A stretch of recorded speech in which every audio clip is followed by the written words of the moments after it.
जय श्री राधे कृष्ण। आइए आज आप सब सुनेंगे गुरुवार व्रत की कथा। प्रत्येक गुरुवार को जो कि भगवान बृहस्पति देव की कृपा प्राप्ति के लिए दैत्य को धाकित किया जाता है। जो भक्ति नियम और सच्ची श्रद्धा के साथ गुरुवार का व्रत धारण करते हैं तो भगवान बृहस्पति देव की कृपा से उनके सभी प्रकार के दुख और कष्ट दूर होते हैं तथा सभी प्रकार के सुख और समृद्धि की प्राप्ति होती है। तो गुरुवार के दिन चाहे इस दिन केले के पेड़ के नीचे एक अच्छी प्रकार से साफ सफाई करके वहां पे आसन लगा करके जो केले के वृक्ष पर डालनी चाहिए और एक दीपक का जलाना चाहिए और बृहस्पति देव के ऊपर अर्पित करना चाहिए और एक पीला कपड़ा ले लेना चाहिए जो धूप और दीप दिखाना चाहिए और प्रत्येक प्रकार के नैवेद्य अर्पित करने चाहिए। गुड़ और चने और दाल का भगवान को भोग लगाना चाहिए, मुनक्के का भोग लगाना चाहिए और फिर गुरुवार का व्रत का कथा का श्रवण करना चाहिए। जहाँ पर भी केले का वृक्ष ना हो तो भगवान विष्णु बृहस्पति देव की फोटो रखकर उनके पूजन करें। भगवान बृहस्पति देव अपने भक्तों के सभी प्रकार के मनोरथों को सिद्ध कर देते हैं। तो आइए सुनते हैं गुरुवार व्रत की कथा।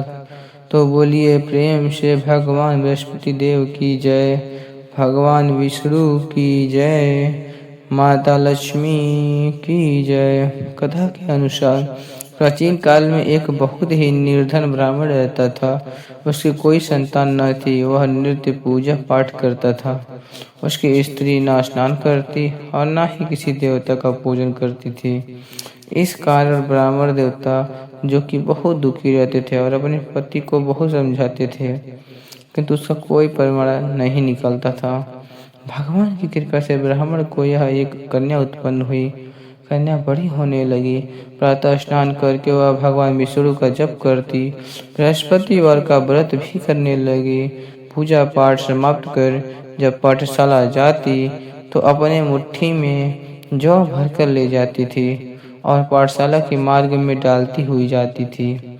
लौटते समय वही जौ जो कि स्वर्ग के हो जाते थे उसके बीन कर घर लाती थी।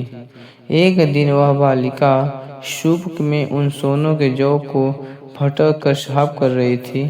तभी उसकी माँ ने देख लिया और कहा, हे बेटी, सोने के जौ को फटकने के लिए सोने का सूप भी तो होना चाहिए। दूसरे दिन गुरुवार था। कन्या ने व्रत रखा और भगवान बृहस्पति देव से सोने का सूप देने की उनसे प्रार्थना की और कहा, हे प्रभु, यदि सच्चे मन से मैंने आपकी पूजा की हो तो मुझे सोने का सूप दे दो। तो बृहस्पति देव ने उसकी प्रार्थना स्वीकार कर ली और रोजाना की तरह वह कन्या जौ फैलाती हुई पाठशाला चली गई। पाठशाला से लौटकर जब वह जौ बीन रही थी तो बृहस्पति देव की कृपा से उसे सोने का सूप मिला। उसे वह घर लेकर आई और उसे जौ फटक कर साफ करने लगी, परंतु उसकी माँ का वही ढंग रहा। एक दिन की बात है, कन्या सोने के सूप में जब जौ को साफ कर रही थी उस समय उस नगर का राजकुमार वहां से निकला। कन्या के रूप और कार्य को देखकर वह उस पर मोहित हो गया। राजमहल आकर वह भोजन तथा जल त्याग कर उदास होकर लेट गया और राजा को जब राजकुमार द्वारा अन्न और जल त्यागने का समाचार प्राप्त हुआ तो अपने मंत्रियों के साथ वह अपने पुत्र के पास गया और पूछा, हे बेटा, तुम्हें किस बात का कष्ट है? किसी ने तुम्हारा अपमान तो नहीं किया अथवा कोई और कारण है? मुझे बतलाओ, मैं वही कार्य करूँगा जिससे तुम्हें प्रसन्नता की प्राप्ति हो और तुम खुश रह सको। तो राजा यही चीज बोल करके अपने बेटे के से पूछता है और कहता है। और अपने पिता की बातें को सुनकर राजकुमार बोला, हे पिताजी, मुझे किसी बात का दुख नहीं है। किसी ने मेरा कोई अपमान नहीं किया है, परंतु मैं उस लड़की के साथ विवाह करना चाहता हूँ जो लड़की सोने के सूप में जौ को फटक कर साफ कर रही थी। राजकुमार ने राजा को उस लड़की के घर का पता भी बता दिया। मंत्री राजा के कहने पर उस लड़की के घर गया। मंत्री ने ब्राह्मण के समक्ष राजा की ओर से निवेदन किया और फिर कुछ ही दिन के बाद ब्राह्मण की कन्या का विवाह राजकुमार के साथ संपन्न हो गया। और फिर क्या था, कन्या के घर से जाते ही ब्राह्मण के घर में पहले की भांति गरीबी का निवास हो गया। एक दिन दुखी होकर ब्राह्मण अपनी पुत्री से मिलने के लिए गया। बेटी ने पिता की अवस्था को देखा और अपनी माँ का हाल पूछा। ब्राह्मण ने सभी हाल कह सुनाया और कन्या ने बहुत सारा धन देकर अपने पिता को वहां से विदा कर दिया। लेकिन कुछ ही दिनों के बाद फिर वही हाल हो गया। ब्राह्मण फिर से अपनी कन्या के यहाँ गया और सभी हाल का पुत्री बोली कि हे पिताजी, आप माता जी को यहाँ लिवा लाओ, मैं उन्हें यह विधि बता दूंगी जिससे कि गरीबी दूर हो जाएगी। तो ब्राह्मण देवता अपनी स्त्री को साथ लेकर आए और अपनी पुत्री के पास राजमहल पहुँचे और पुत्री अपनी माँ को समझाने लगी, हे माँ, तुम प्रातः काल स्नान आदि करके विष्णु भगवान का पूजन करो और बृहस्पतिवार का व्रत करो तो तुम्हारी सभी मनोकामनाएं, दरिद्रताएं पूरी दूर हो जाएंगी। और सभी प्रकार के माने एक भी बात नहीं मानी। प्रातः काल उठते ही अपनी पुत्री के बच्चों का जूठन को खा लेती थी। एक दिन उसकी पुत्री को बहुत गुस्सा आया। उसने अपनी माँ को एक कोठरी में बंद कर दिया और फिर प्रातः उससे स्नान आदि करा करके उसे पूजा पाठ करवाया। तब जाकर के उसकी माँ की बुद्धि ठीक हो गई। उसके बाद नियम से पूजा पाठ करने लगी और प्रति बृहस्पतिवार को व्रत भी करने लगी। और फिर इस व्रत के प्रभाव से मृत्यु के बाद वह स्वर्ग हो गई। वह ब्राह्मण भी सुखपूर्वक इस लोक का सुख भोग कर अंत में स्वर्ग को प्राप्त हुआ। बृहस्पति देव सभी कामनाएं पूर्ण करते हैं।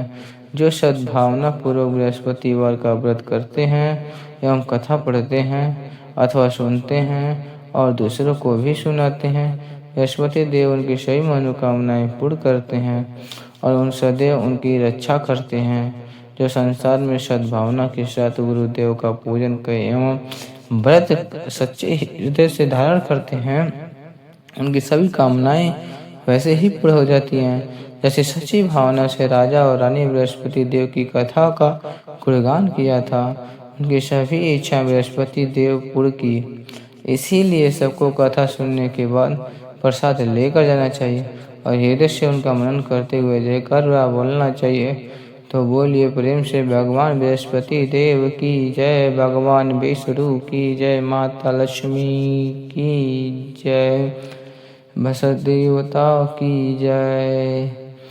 इसी प्रकार से सब जो भी भक्त सच्ची श्रद्धा से नियम और निष्ठा के साथ गुरुवार का व्रत धारण करता है, भगवान बृहस्पति देव का पूजन करते हैं, कथा सुनते हैं, तो भगवान बृहस्पति देव उनकी सही मनोकामनाएं पूर्ण करते हैं। गुरुवार के दिन जो भी भक्तजन व्रत को धारण करने वाले हैं, गुरुवार के दिन कुछ बातों का ध्यान भी रखना चाहिए। गुरुवार के दिन शुद्ध और सात्विकता का पालन करना चाहिए, ब्रह्मचर्य का पालन करना चाहिए। इस दिन बाल, दाढ़ी, नाखून आदि नहीं काटनी चाहिए। इस दिन पूजन में पीले वस्तु का प्रयोग करना चाहिए और भोजन में पीले वस्तु का ही प्रयोग करना चाहिए। इस दिन नमक ग्रहण नहीं करनी चाहिए, बाल, दाढ़ी, नाखून नहीं काटनी चाहिए, साबुन सरसों का प्रयोग नहीं करना चाहिए और पूर्ण श्रद्धा और भक्ति भाव के साथ भगवान का पूजन, कथा श्रवण, आरती करनी चाहिए। इसी वर्ष से भगवान बृहस्पति देव बहुत ही प्रसन्न होते हैं और अपना आशीर्वाद आपको प्रदान करता है। तो आशा करता हूँ यह जानकारी आपको अच्छा लगी हुई। इसी प्रकार से कथा को सुनने के लिए, व्रत पूजा को जानने के लिए चैनल पर आप अगर नए हो चैनल को जरूर सब्सक्राइब कर दीजिएगा और वीडियो को लाइक कर दीजिएगा और बेल आइकन घंटी को भी दबाएं ताकि आने वाली वीडियो को नोटिफिकेशन आपको समय से मिल जाए। तो चलिए दोस्तों, वीडियो को आज यहीं ख़त्म करते हैं और चैनल को जरूर सब्सक्राइब करिएगा और वीडियो को जो लाइक करेगा कमेंट में जय विष्णु देव का कमेंट जरूर कर दीजिएगा। चलती है, मिलते हैं नेक्स्ट वीडियो में।